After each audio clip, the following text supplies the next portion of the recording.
This episode brought to you by way of our sponsors, Kinetic Performance Dog Food. Kinetic's line of premium dry food and supplements provides clean, sustainable energy for everyday active, sporting, and working dogs. Visit kineticdogfood.com for details. And Highland Hideaway Hunting Preserve in Riverside, Iowa, with over 1,500 acres of meticulously managed and maintained preserve. Book a hunt today at highlandhunting.com. And now, on with our show. Tonight we got Ryan Shoop with us. Ryan, thanks for stopping into the studio tonight. Yeah, appreciate it.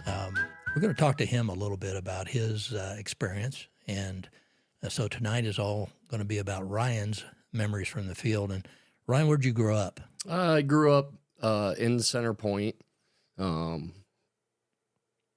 We moved out in the country, would have been 97, over by Troy Mills. So I open enrolled as a freshman. So we kept going, back to Center Point and finished out high school there and everything. But I graduated there in 2000. So you basically, obviously, are Lynn County resident and grew up here. And we were wanting to talk about how pheasant hunting was a family kind of a situation, was a family legacy event, I guess, if you will. It was for me as well.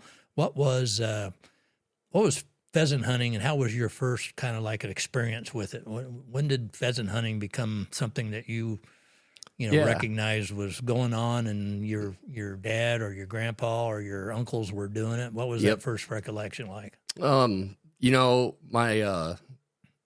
My grandparents lived on a farm over by Anamosa. And of course, growing up, we would stay the night out at Grandma and Grandpa's. And of course, there were always pheasant hunters coming and asking permission to hunt.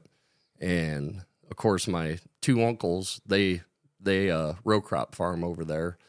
So it was always, when I was really little or too young to carry a gun, I'd ride in the combine with them, and my dad and maybe one of the other uncles at the time, and then they'd have a group of friends. And so as the combine was opening fields and pheasants flying everywhere, then there were a lot of birds, a lot of rabbits. That's kind of really, rabbit hunting was kind of my first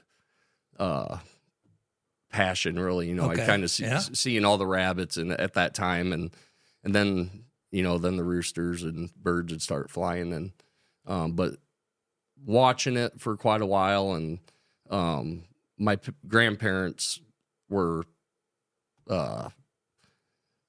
never told anybody no, I guess, for hunting. So there's always a lot of hunters out there, and just I've been hearing the stories and seeing it for a long time, I guess. Now, how many acres did they have at that time? I want to say they had roughly close to 200 acres over there, and the Wapsipinickin went through it. And, oh, wow. So there was all kind, it was great deer hunting, pheasant, everything. Actually, back then, Grandpa's love were quail, and of course, anybody could hunt, but you couldn't shoot his quail. Okay. There'd be 2 to 3 coveys back there, a lot back then. A lot of good cover and everything like that. But he was a quail hunter. See, that's and in Missouri where I grew up, obviously we didn't have pheasants, so quail was the bird that we grew up hunting. And it was how many coveys can you push or move in a given day, but. Not very many in Iowa. I mean, once in a while, early on, I remember in the early 80s, you would maybe, get a covey up, on an edge of a field. But boy, it was pretty rare. So I can see why he would be pretty. Oh yeah, they were his babies. And now, did he hunt those though? I mean, was that for him to hunt, or did he just want him to? He just wanted them on the farm there. He never did hunt them. And okay.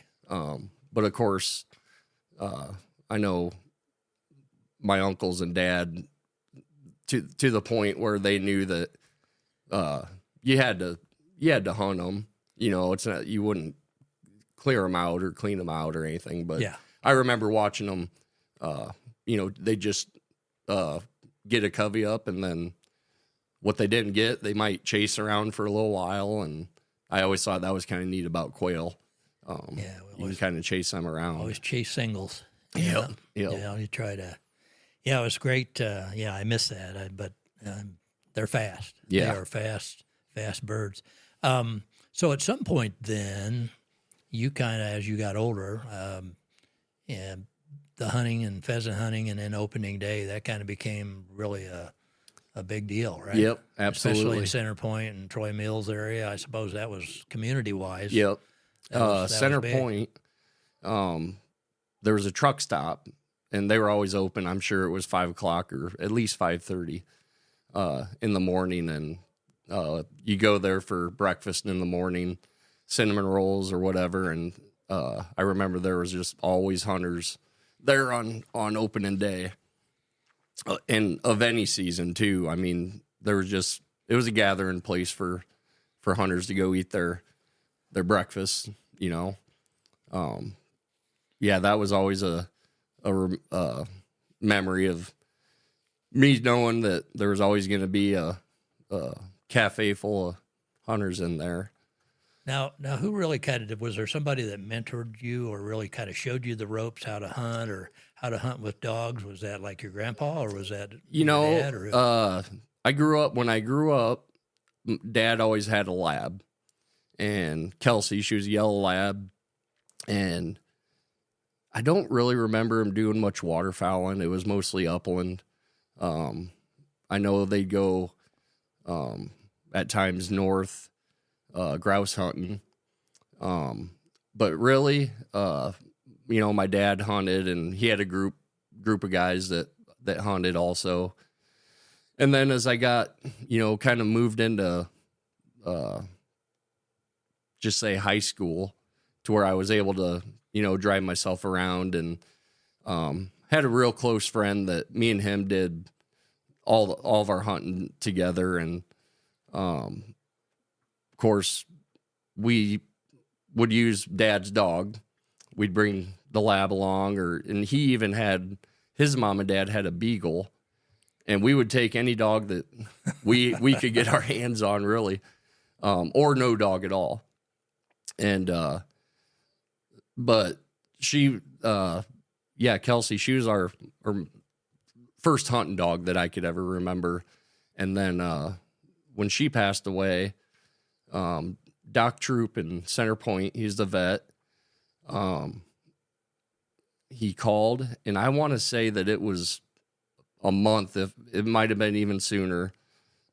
He called Dad, and he said, "Hey," he said, "a black lab got dropped off here at the vet clinic, and no one's claimed her." And he said, "I know you guys had just had to put your dog down, and would you be interested?" And they kind of estimated she's maybe around 4 or 5 years old, and she was a black lab. So we went and picked her up, brought her home. And Dad, at that time, he had a small excavating business. So we were always out in the shop working on things. And the first thing that I noticed was if you went and picked up a wrench, a hammer, it didn't matter, that dog would curl up and go hide. And so it was pretty obvious to me that that dog probably ran away. I mean, if she just didn't get dropped off, she probably ran away. So she ended up coming to a good place, and I drop a tailgate. She didn't know how to jump in the back of a pickup, and I named her Ebby. And we were doing a job for a guy that actually worked with dogs. And I asked him one time, I said, "Hey, I told him the situation, and I said, I'd just like to be able to take her hunting, to where she's not shy. She really didn't, she just cowered to, anything." And I said, "If you could just get her to jump in the back of a pickup, I'll be happy." And, yeah. And so he actually worked with her for maybe a week or two. And so she was a little better, but, you really had to be kind of careful around her. the very first time I took her hunting, she actually pointed. Wow. It was kind of I don't know. At that point, I guess I really didn't know what she was doing. But thinking back and looking back, she stopped and paused. She paused, and her tail kind of stopped shaking, and you could tell that she was birdie before that. But yeah, that was wow. That was just one of them deals that, and of course, was there a bird there? Yeah. Well, yep. Wow. Yep.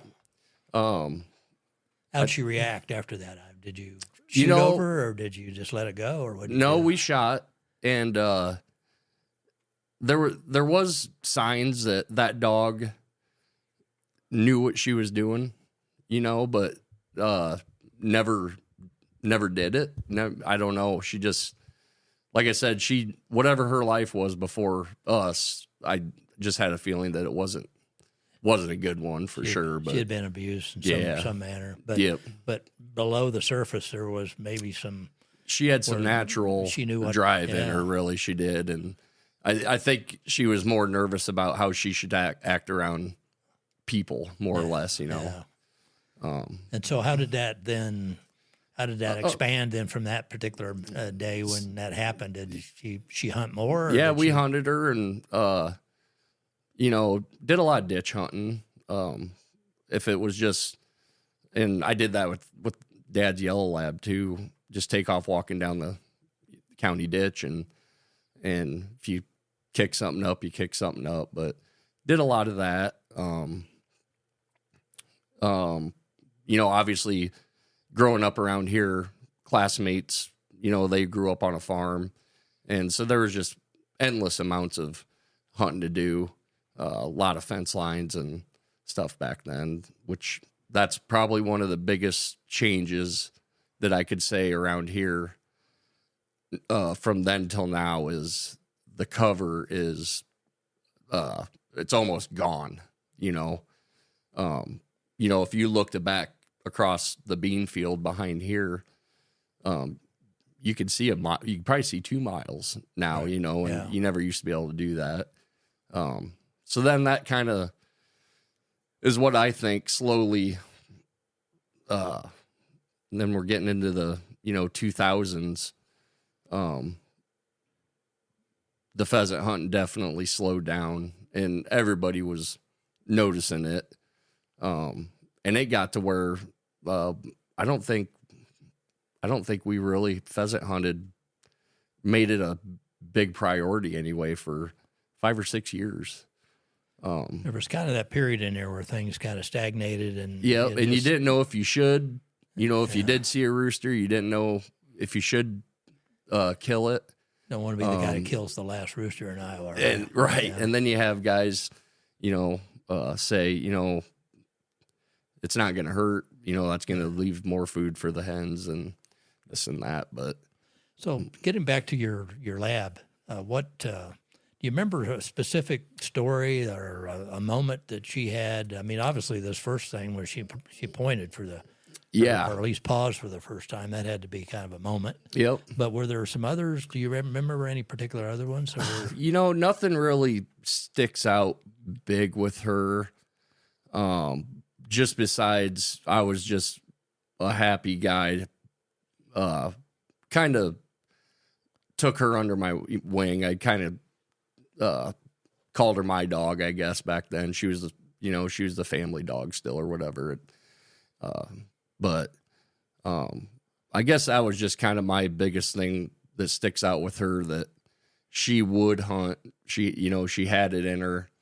And then she kind of grew old fast.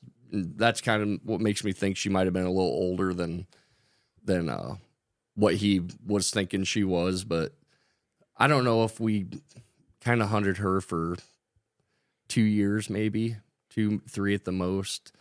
But then, like I said, pheasant hunting kind of faded off for us there for 5 or 6 years, I'd say. So at some point it kind of picks up again, and you kind of,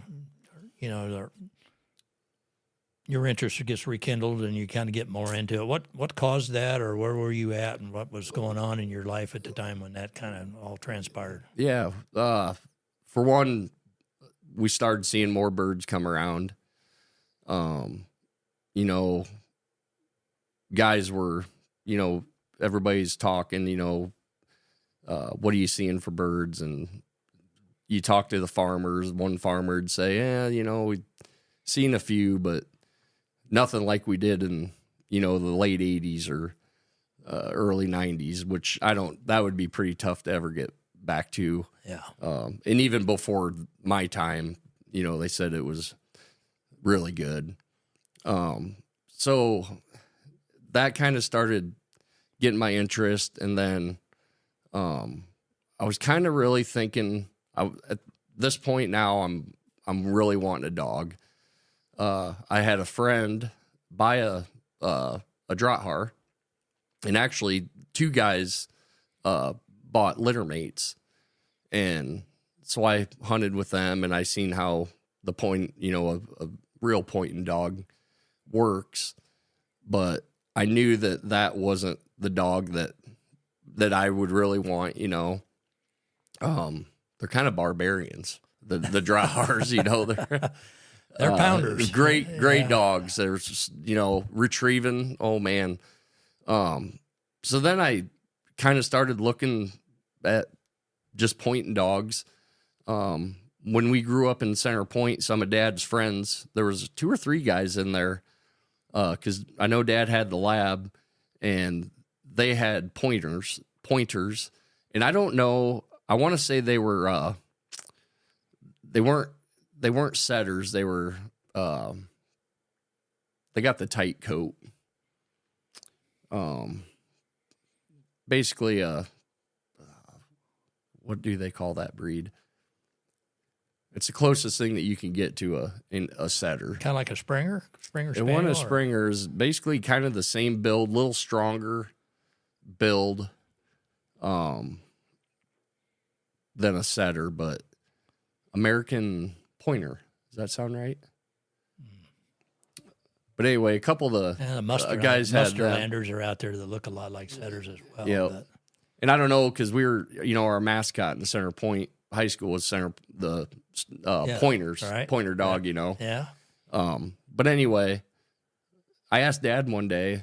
I said, "What kind of dog did Scott and Dan have, you know, when we were growing up?" And they each had a couple of them, and it was right in, you know, close to these setters. And so I just kind of started looking at English setters, and then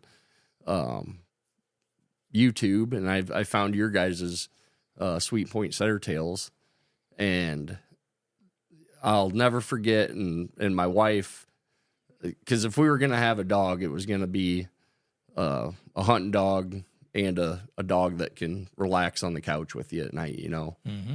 And we seen that in your dogs, and almost any video that you pull up anymore, that's an English setter, you know. You get them to flip that switch, you know, during hunting time, and they can turn it off and relax. And so that I made my mind up that's the dog that I was gonna end up with. And we're probably talking, what, 10 years ago, maybe, or 8 to 9 years ago, I'd say. Because I remember we were planning on having a litter, and then it didn't.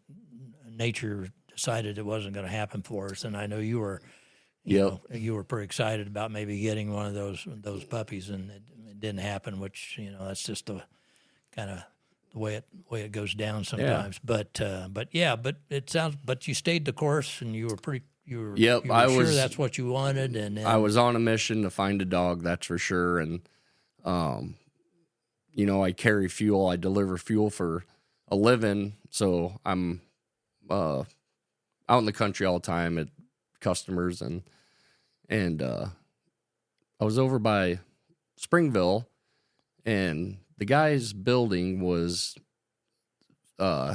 facing north and south, and I could tell that one day that there were kennels on the south side of that building. So I walked around, and there were three English setters in there, what I thought were anyway. And I finally caught up with the guy, and I said, "What kind of dogs do you have?" And he said, "English setters." And I said, do you breed them? And he goes, no. He says, I just, I usually have 2 or 3 dogs at all times. And I said, well, if you ever have a litter of pups or have a dog, or hear of one, let me know, And I never really heard anything. And I really don't think he took me. I don't know how serious that he thought I was. And of course I just stayed on it, and I ran into him again, and I asked him, I said, have you run into any dogs or heard of any dogs or litters or anything? And he said, you know what? He said, I think I got a dog for you. And he said, come out and take a look at him. If you think you like him, we'll talk then. And so I went out there, and he had a just shy of a 2-year-old male. And I, looking at him compared to the other 2, besides the colors and everything, I'm thinking, why does he not want this? Why is he willing to get rid of this dog? And I really didn't care, to be honest with you.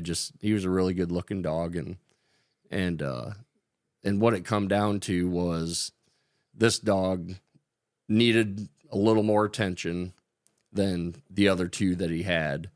And he travels during the week. And his wife did not want this dog to leave that property. And so anyway, went and got my wife, and then we went back a day or 2 later and introduced her to the dog. And we ended up buying him, and he came home with us. And it was... I didn't know what I was getting myself into. I'll tell you that, because I live on 3 acres, and I'm surrounded by 80 acres of CRP with a lot of birds in it. And I didn't have any kind of collars or anything at that time. And he wanted to go, and which, moving forward, he's a dog. He hunts big, and that's what he did. He wanted to run, and there was a handful of times where we had to go look for him. And I'm still thinking, what did I get myself into here? And finally, once you kind of get everything together and did my homework, got the right collars, got him more used to us. And once he started feeling like that was his home, and he wasn't running away, he was hunting, there's birds flying everywhere. Where he was going to be. Right? Absolutely. And it got to a point that there was one field, if he was gone and if I wasn't home, he'd get away from Amanda sometimes, and she knew right where to go. You could almost go cut him off. And it was a field that we had hunted and he was familiar with. But you can't have that, and so then that's when I realized, we got to put a fence in, invisible fence, and got all that under control and everything. But yeah, right. It was honestly really an eye opener for me, going from a lab growing up to a lot higher strung dog that requires more. Sure. And that's what, and even though, it's like in the setter world, obviously there's a lot of different lines of setters, yes. As you know now. Yep. You probably didn't know then, but nope. But your dog Roscoe was the dog we're talking about. Yep. I think, as it turns out, because a gentleman I knew was, I think, was the owner that had bred that litter of pups, if I remember. I don't remember how the story goes, but anyway, I ran into a gentleman that I knew from other hunting stuff, and as it turns out, he had bred the litter that Roscoe came out of, and it turns out Roscoe and that litter had Shadow Oak Bow, in that lineage. Yep. And of course he was a very famous dog. Yeah. And won the Grand National back to back. I think is the only setter to ever do that since Yes. 1900s or something. But Yep. so it's a pretty incredible story. He had a chance to win it the third time in a row, and I think he ended up going out, early. But that dog obviously was bred to do, horseback trialing. Yeah, trialing. And Yep. so what happens is when you have, dogs out of those kinds of lines, or dogs, as you know now, that have pretty good range, Yes. and they like to move and Yep. they like to run, and so sometimes people that aren't expecting that because they grew up with a lab or some dog that stayed pretty close, Yep. go, oh my God, what's happened. But, Absolutely. but they can be reined in and get that range kind of brought in with using some collars and stuff on them. But yeah, that's kind of one of those things that when you have people that are interested in a setter, you go, well, how do you plan to use the dog, and what are you hunting for? And Absolutely. if you want a close working foot hunting dog, that's one thing. If you're wanting a Yep. field trial dog, that's a whole nother. You got to keep up with them on horses. But some people end up with one of those dogs and Yeah. they don't realize what they're in for. Yep. But sounds like yours. You figured it out. You Yeah. worked him out, and now he's a bird machine, as I understand it. So Yeah, he's really fun to hunt behind. And after, you kind of did the homework for that, finding out his pedigree, really. So I had talked to the guy that I got him, that I had bought him from, and he's just one of them guys that he never even looks into that stuff. Yeah. Type. Yeah. And he thought, that's pretty, it's cool, but it just Wasn't a didn't big really, deal. it wasn't a big deal, and, but so that was really neat and then of course I dug up, read a lot about Shadow Oak Bow and actually ended up finding the guy that bred him or the litter that he came from. And then we found a picture of one of his litter mates, actually, we were talking about, but, and really, at that time when I first got him, I didn't mention, that was 2 weeks before opener. And so I only had Roscoe for 2 weeks, and then, we were taking him to the field. At that time, we would go over to Sebula, over to Breckenridge, I think was that pheasant farm over there. And numerous times during that year, they had the 100-bird hunt over there. It's kind of a little contest. Right. And, we were grouped up with guys that had labs and, of course, the Drothars, and he was the only setter at that time with us, and he kind of stuck out. He was the new dog, and he did good, he was doing really well, and I think he might have inspired a couple of my friends to actually go out and buy English setters. So now we got 2 guys in the neighborhood. There you go. That ended up buying setters, and so we have a lot of fun with it, and they're all different. It's that is one thing that they all hunt different. So you really can't say one dog is better than the other for what we do anyway, just because they all just have a little different style. The litter mates that they bought were actually, they're not as long-legged as Roscoe, like we were just talking. They hunt a lot closer. Of course, they will go out, but there is a difference in those breeds. That's for sure, and that was even coming from the guy that they bought them from, because that's his style of a dog, and that's what he shoots for. Yeah, so that's and sometimes the combination of a ranging dog that ranges more and dogs that are close in, works pretty well, because I had, my male would push out farther, if I'd let him, and then I had had a female, and she was pretty close working, and she cleaned up anything that he happened to motor by. You know, he was trying to cover all the field, and she was just going to cover that little shot in front of me, and she got her share of birds by doing that, but it made a pretty good combination. But that's one of the things people, need to think about, when they're, selecting a dog, is just, look at that aspect of it. Now, at some point, obviously Roscoe, he didn't have him very long. You went right into combat with him, and those things can go either way sometimes. But what was your best memory of that first season? I mean, was it that first day that he performed like you? I guess, like they say, that bragging dog that I've always wanted. Is that what happened, or tell me a little bit about that?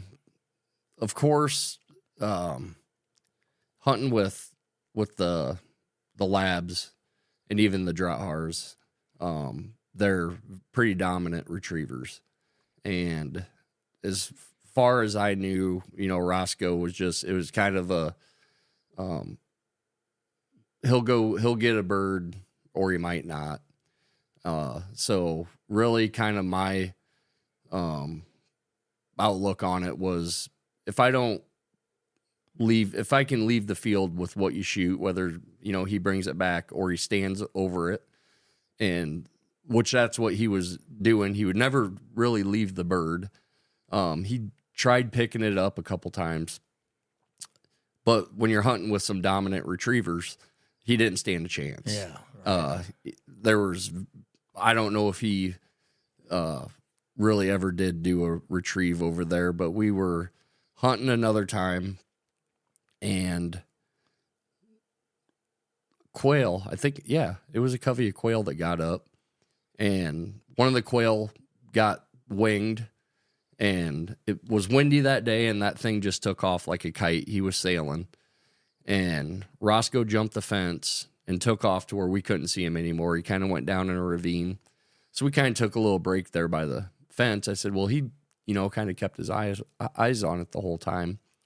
And he come up over the hill, and he had that quail, and he brought it all the way back. So that was really my, if you want to call it a proud father, proud dad moment. Oh yeah, of that. Yeah. That was his first retrieve, and I have noticed, when we go to farms, if we put chucker or quail out, he does a lot better with the smaller bird.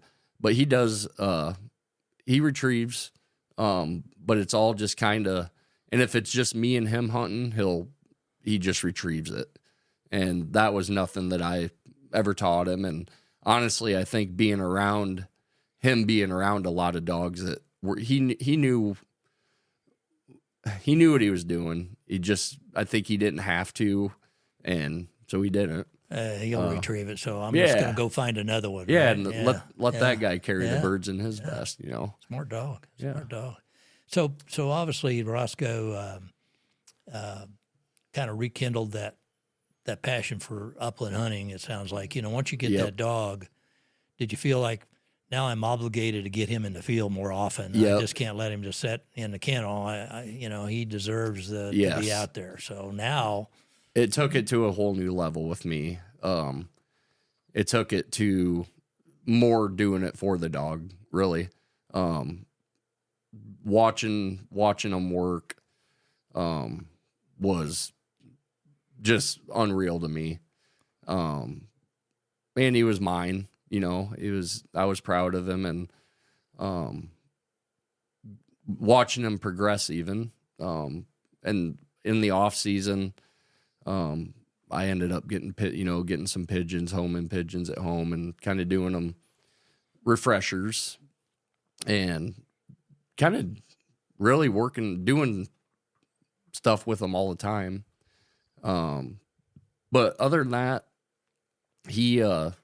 that definitely gave me a boost into getting out there and just getting the dog on birds. That was one of the that's one of the biggest things. And that leads into another story. And I think everybody could probably relate.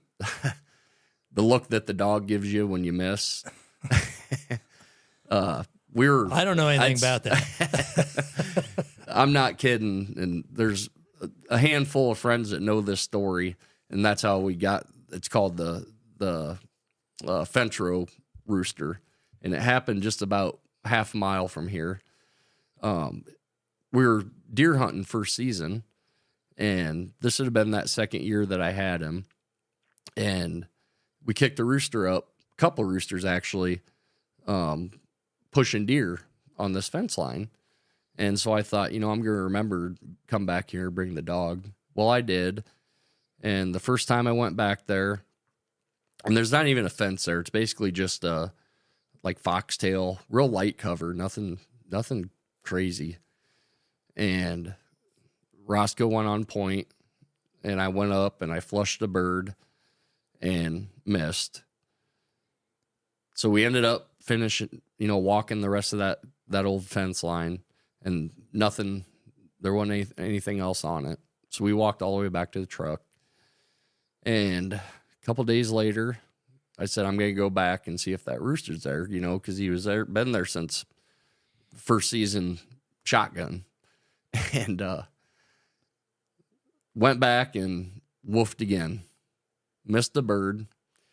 But he was there in the same spot. He was there. He's right in that same general area. And so now I'm, I had a couple buddies know that I was going out for it.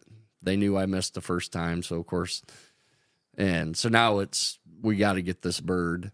And the third time we walked, and it's across the section, or half a section anyway. We get to the very end, and no bird. He never really got birdie the whole time. And we got down there, and I was just getting ready to start walking up a tree line that went back up to the north. And I was gonna keep walking until we found, the bird. And Roscoe goes on point, and I thought, what is he doing? And he was pointing away from me out into the corn stalks. And so I kind of got to, in his line of sight to see where he was looking. And I kind of I just still didn't see anything. I started walking that way. And there I, got within 30 yards of that rooster. He was hunkered up underneath the corn stalks. And hoping you'd walk by. And we got him. And he, like I said, it was perfect. Roscoe held point, and I was able to go actually flush the bird and shot it. Now, was it the bird? I'm saying yes, 100%. Big old rooster, long tail. And so then I got the picture and got him with the bird, with the Fentro rooster, and sent her out viral.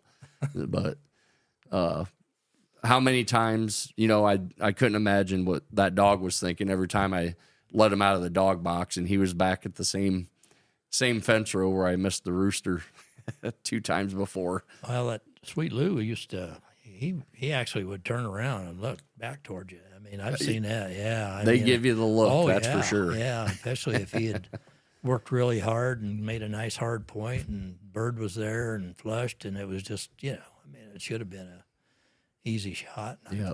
Well, I would like to say I make all those. There was a time maybe I made more of them than I do now, but I whiffed a couple times, and I remember him just kind of giving that nonchalant kind of look, like, you got to be kidding me. Yep. And then he'd turn, and I guess I'm going to have to find you another one. But yeah, that, and those were times when it was just me and him. I was hunting by myself, but I remember, when it would happen, I'd say, yeah. Oh, yeah. I know what you mean. Yeah, I know. We should have been done. Should have been heading home, but, and so, yeah, that's, you get caught up, and and like me and you, the dogs become kind of the center of the sport, in the sense that that's what I'm really looking for. I'm looking for that dog, how they're communicating. Yep.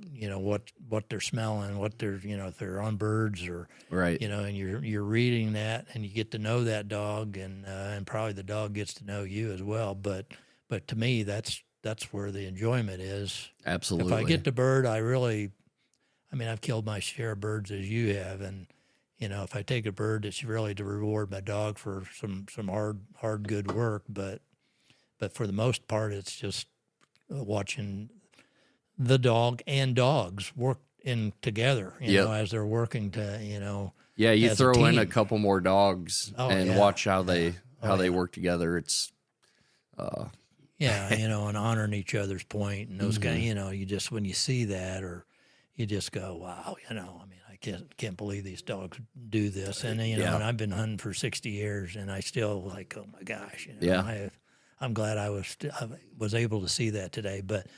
But so people that are not familiar with the sport and get to witness that or get to see that for the first time, whether they're a youngster or somebody that maybe just hasn't had the opportunity to hunt, like I have down at the gun club. Sometimes you have people that are just newbies to the sport and they haven't experienced it. They just can't believe it. Right. And you go, well, geez, I've been seeing this for 50 years. Yeah. But yeah, it's still it's just really cool stuff. And that's why we do it. That's why, we're passionate about the sport as you are. But setters seem to me, what is it about a setter that you think that, number one, you were interested in it, but now years into it, where I know you've got two setters now. But what is it about them, either when they're hunting? I mean, I guess it's hard to describe, and I've tried. But how would you describe if somebody asks you, like I'm going to ask you now, why a setter? And so, what's so great about a setter, and why would you rather hunt a setter than any other dog hunting dog that's out there? I think my favorite, and not to say that any other breed doesn't do this, but the fire they have when you're hunting, and then that same dog can turn into I joke about it with my wife a lot, when they're cuddling on the couch, and I'll say that them aren't hunting dogs. Let's just make them house dogs now if this is what we're gonna do, and but as soon as you drop that tailgate, it's just it's unreal, and you see it, you can see it in other dogs. I don't know what it is about the setters. I really feel like setters have more feelings over other breeds. Maybe I think you can hurt their feelings. Yeah, and probably in the experience you have with training dogs, I've heard that you got to be a little more patient with the setter, say compared to a hard-headed dog that. Setters are definitely softer. That was kind of the term that's used, a softer dog. Yep. And you're right. You kind of have to find that. And when you're training them, you kind of have to know how far you can push them before they want to shut down on you, or, like you said, hurt their feelings, because you can. Yeah. Yeah. So whereas some of the other breeds, power right through that. What are you going to do? Yeah. Okay. I can take that. You're not going to. Okay. You're going to. Hit that collar, I'll show you, it ain't going to stop me. Whether it's German short hairs or labs, I mean, I've had some of those dogs that just, okay, that's the best you got. Yep. Whereas a setter tends to, be a little bit, when you're in the training side, at least, to be a little more, got to go a little easy. It takes a little longer. Got to be a little more patient. But, to me, the end result is always, to me, is where you want to, want to be. But there's some great breeds out there, not knocking anybody's breed of dog. I've had labs, as you have. I've hunted with about every breed there is. Either my buddies had them or somebody I knew down at the gun club had them. And there's some great ones. But, everybody has their...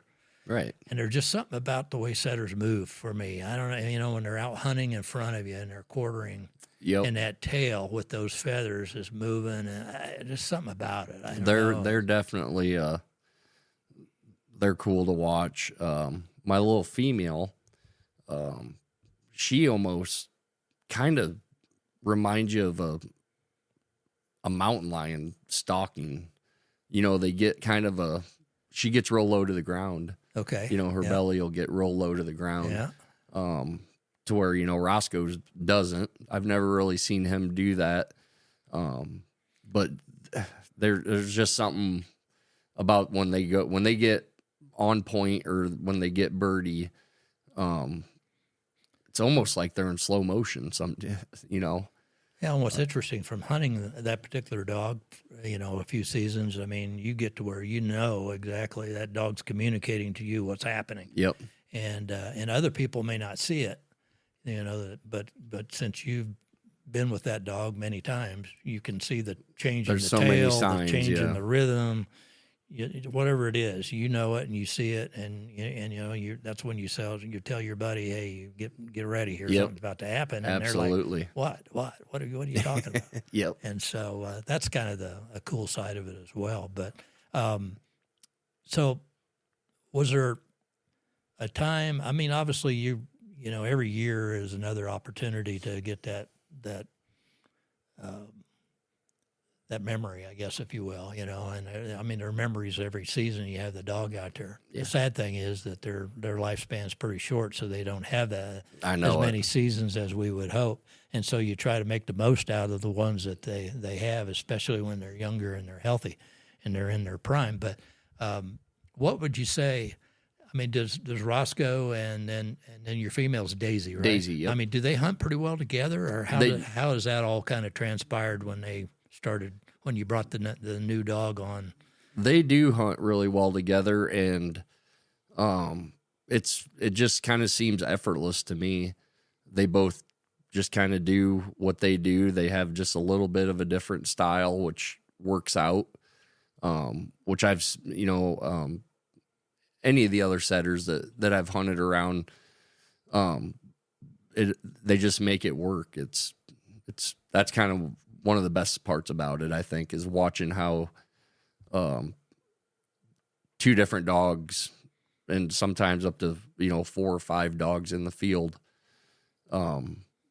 they know what to do, and maybe they read each other, and they make it work. And watching, like you say, when they're quartering back and forth, you get 2 or 3 dogs out there, and you'll know if there's a bird there. It's. Oh yes, it's pretty. To me and to you, it's probably obvious. To other people, maybe not so much. Yeah, but, when you get through a field, and if you come out the other end with nothing, you usually feel pretty confident that there wasn't anything in there. What do you shoot for a gun? Do you have a particular gauge or a model, I kind of go back and forth from a 12 to a 20. Automatics. I've tried over unders, and I just never really got onto one, I guess. It'd be a lot simpler now running 2 dogs. What that's like, and you've probably run more than 2 at a time.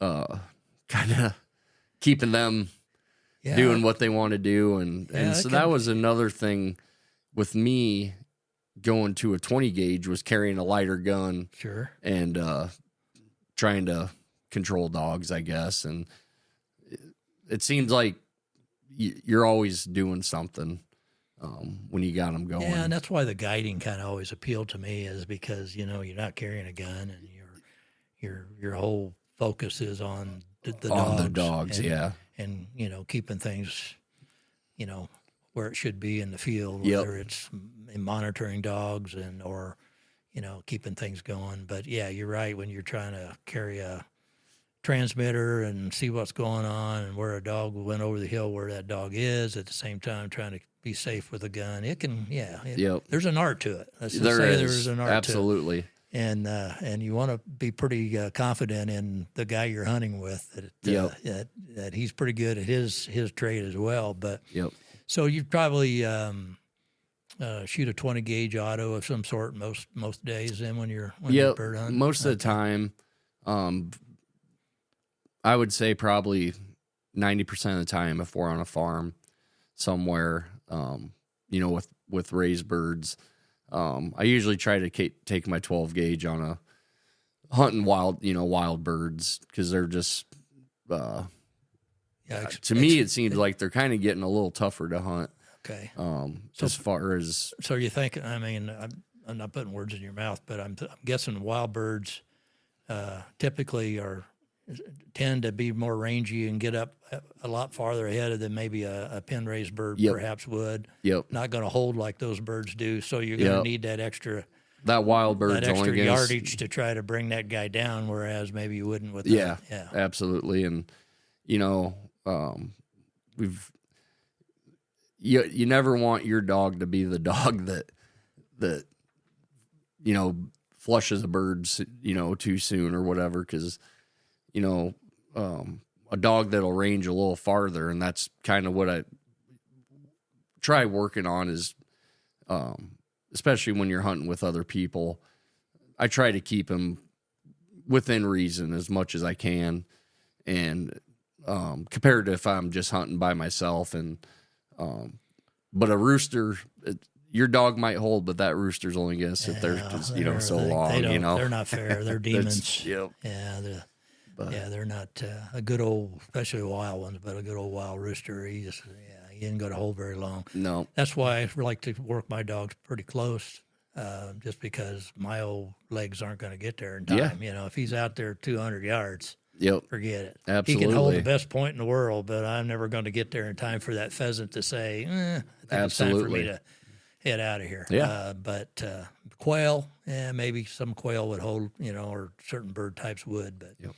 So we kind of try to and I had an old guy tell me one time, if that dog's that far out, you really can't watch him do his work. And I always remembered that. Yeah, you're right. I can't really see him do his work if he's that far ahead. Absolutely. So yeah. There's something to that as well. But another thing I was going to talk about around here is hunting with the setters and the pointing dog is picking the right field to where you could see your dog. I'd like to see him all times, but every situation is different, and you start getting into, some taller switchgrass that you really can't see them work. What are you running for collars? I run the Garmin. Okay, so you got GPS? The 550 maybe. That's nice. I mean, it took me, I resisted it for quite a while, but it's nice. I mean, especially when you get into that kind of cover, or you have a young dog that you're not quite, Absolutely. Not quite sure of, that they're gonna, not get on a bird and keep going. Yeah.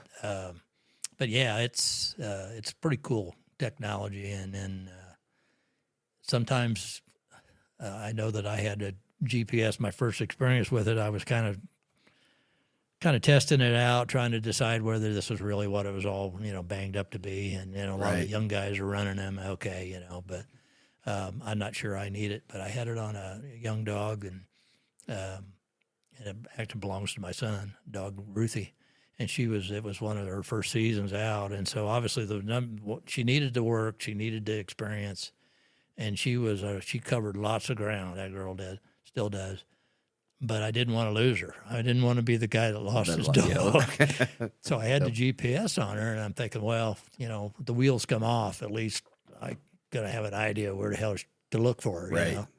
And so it was a good insurance policy, if nothing else. But then the more I used it, I thought, man, this is really kind of, because it's giving me an idea how many yards she's out and what direction she's moving. But she went over a hill, not too far in front of me, went over this little mound out of sight, doom. And she didn't come back for a little bit, so I'm kind of like, okay, I'm getting a little nervous, but, she ought to be coming back, because she went right over this hill in front of me, and where the hell she go?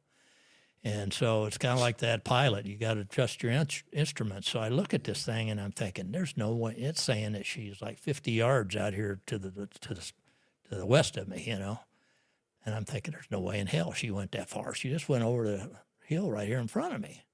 This thing can't, you're thinking, this thing can't be right. Yep. And about the time, and I kept walking to where I saw her. I was going to go over this hump. I know she's down in this creek bottom someplace. Yep. And about that time, I turned, and here she came. And by God, she was coming about 45 yards, which it was saying that she was, and she was coming exactly from the direction that the GPS was That telling me said. she's coming from. And so from that time on, I thought, you know what? To me, see, I would have never, not in 100 years would I have gone that direction to look for her. Right. Just there's no way. Yeah. She's got to be here.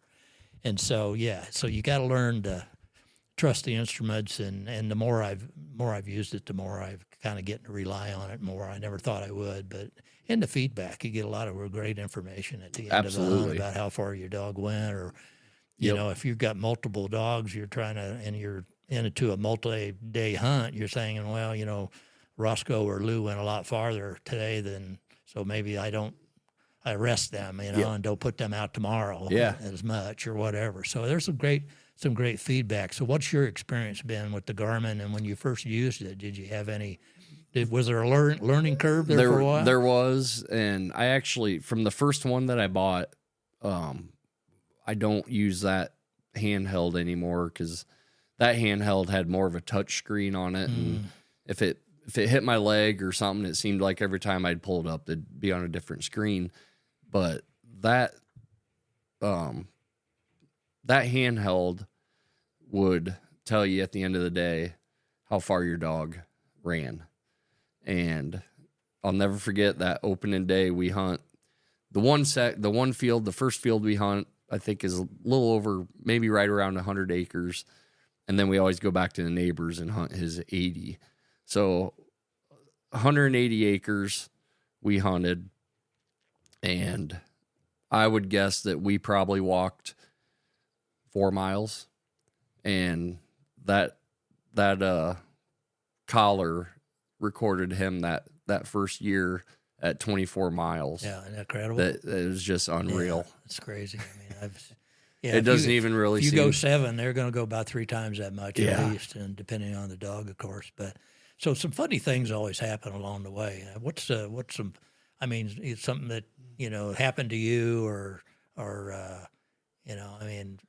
A lot of crazy things happen to me, from getting trucks stuck in snowdrifts in the middle of nowhere, or going off and and finding out you'd left the collar at home and you didn't have a collar, and then you're trying to do I go for it and hope that the dog will respond to a whistle. What's some of the funnier things that you remember happening to you? There's definitely one that we were hunting out by Parnell, and I had the dogs out, had both of them, got them out, and one of the dog collars, I never got it hooked on right, so she shucked it, and then Roscoe, the handheld that I had for Roscoe, that battery was dead, and of course these are planted birds, and the scent, and these dogs are just going absolutely nuts, and I was the only one having a problem that day. Everybody has their dogs under control. And so basically I thought, Ross, he's going to be easier to get back. So I ended up getting him back. I got him put away, and then finally got, Daisy wrangled, and there was birds flying, and nobody wants to be that guy. Nobody wants to be that guy. Another one that really kind of sticks out in my mind is we got done hunting a field, and I couldn't find Roscoe. And he, like I said, it was one of them fields where the switchgrass was thick and heavy, and it's hard to even walk through in some places. And so of course I'm going down the line to, the guy's hunting down the line from me, and have you seen Roscoe? No, we haven't seen him in a while, or whatever. And so me and Dad got in the truck, and we drove to the other end of the field, and we were hollering for him. And probably 15 to 20 minutes later, he come walking out, and what I honestly think happened was we walked right. He was on point, and we walked by him. No one could see him. And I think he just stayed there. Just held it for as long as he could. I think he held, yeah. And then maybe kind of had to find his way back out or whatever. It might have took some time. But if you ever get that feeling that you think you lost your dog, it's not a good one, No, and it's not. And you're normally normally they're not going to go far, it's where all the action is. But at that point, I didn't know. It was a little too long to be, waiting around with him not responding. But I, to this day, I kind of think that he went on point, and the group kind of just kept pushing forward. And you dummies, what's going on? Yeah, no, and I'm trying to do my job here. Yeah. That's like I said. Now, see, with that GPS, though, it would alerted you like mine does. Absolutely. You got a dog on point over here. Yep. And it beeps and it vibrates, or however you want to Yeah, set it. But definitely, you wouldn't walk by him using that system, which is really kind of cool too. So, Yep. Yep. And all dogs are different breeds, and like hunting with labs, and them labs they'll push through with you. They're within a really good range, but the setters just, or mine anyway, he you never know, he just doesn't want to quit. He doesn't want to quit. Let me find one more bird. Yep. One more bird, Yep. buddy, and then I'll come to the truck. Now we got to go now. But as much as you think you like pheasant hunting, I think they like it more than us. Well, Ryan, it's been a pleasure to chat with you about some of your memories, and like I said, we appreciate your time, and we hopefully we will get a chance to get in the field with you a little bit this season. We didn't get a chance coming. last year. I was kind of laid up, but I'm trying to make up for that lost season. So hopefully we can get out there and do some. I'd like to see your young female setter work. I haven't ever seen her Absolutely. work, but that'd be great. It's right around the corner.